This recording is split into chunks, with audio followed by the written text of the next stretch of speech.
Hey guys, welcome to a new episode of Hancho and Sean, and today I will be talking about internet safety. Now, possibly I have probably been hacked already.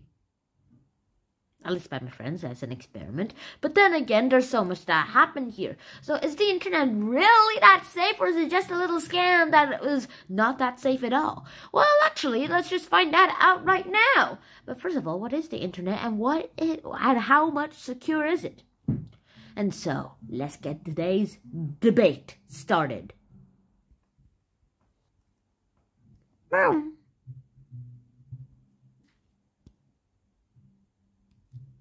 Bawang.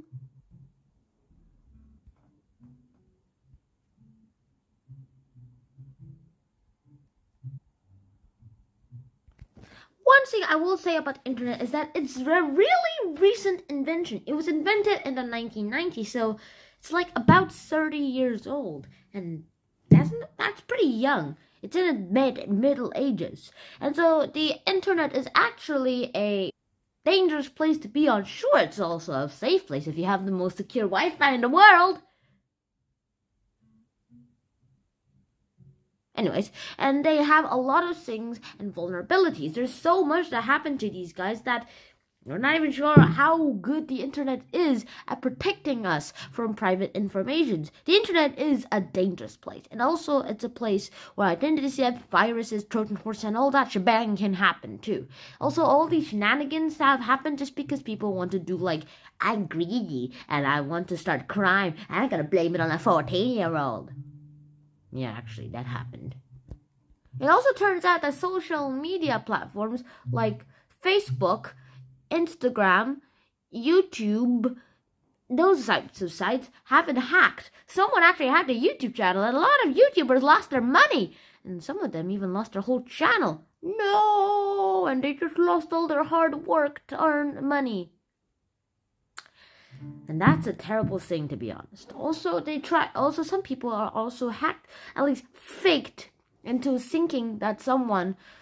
And actually, let me give you an example that happened on Facebook. Someone was able to murder an 18-year-old woman. This is how it happened. An 18-year-old woman's childhood dream was working with animals. And when she found a guy who contacted her, and in his profile, it was said that he worked with an animal welfare organization, he offered her a job in the organization and told her to come here for camping for her first job. And she's like, okay. When she went to the camping site, she was murdered. Turns out that guy wasn't from an animal organization.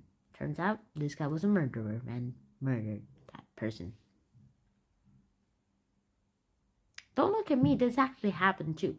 One person decided to share her stories of her social media, bullying, and all those other shenanigans on YouTube. And people started putting on very, very mean comments on it, and she suicided. Seriously, most of these end in death. Some of them gets money, some of them just end in scams. But some of them ends with someone's reputation ruined, and you go to jail for doing something that you didn't even do.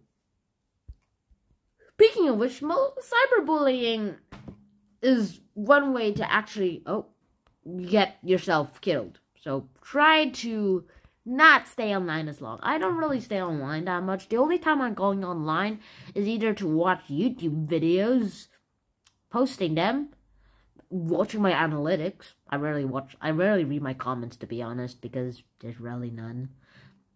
And also to just go research something and resources that my teacher gave me.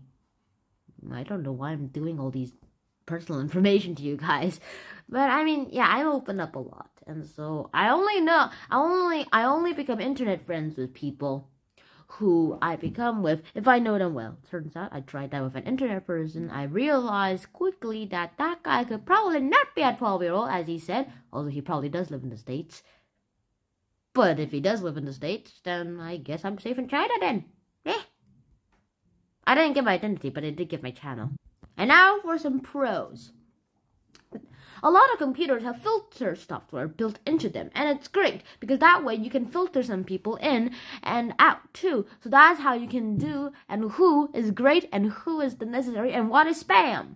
And if the person who sends you spam uses another account, to try to send you spam, then get your ISP internet service provider to actually trace that signal, and then boom, ban that person from the internet, at least from the site forever. Also, there are different types of viruses like Trojan horses, malware, just regular old virus. All of this has a lot of good potentials for the hacker itself. This way, your anti-software program might be overridden. That's why I say keep your antivirus software updated so that it can fight the newest virus. It's like updating it into a vaccine. Fight, upgrade, beep beep. You have got a vaccine. KO'd virus. Yeah, and viruses, they're just manufacturers stuff. Virus, when detected, that means that it's like an antivirus software. Also, do not click hyperlinks from people who you don't know, and try not to read messages. Also, usually if they try to send messages, sometimes the spelling gets wrong, like hello gets spelled into like this, which is weird. All I can say about that is that yeah, it is weird. And then we get spam. No, not that spam. Okay, I'll just use the photo to get all these. And now talk about negative positions. Hackers can still override your system of security for a lot of things. I mean, Tony Stark was able to hack S.H.I.E.L.D. I mean, how smart is that guy to hack one of the greatest intelligence spots in the world? And viruses and spams can still get through and override your systems.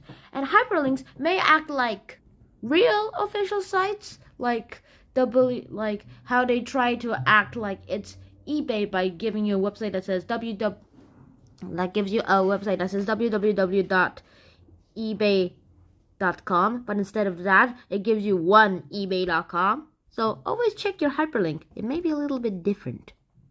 Also, you could get scammed on eBay. So, as they said in Simply Guitar, if you're holding a guitar that does not have 6 strings, you're either holding a banjo or you've got scammed on eBay.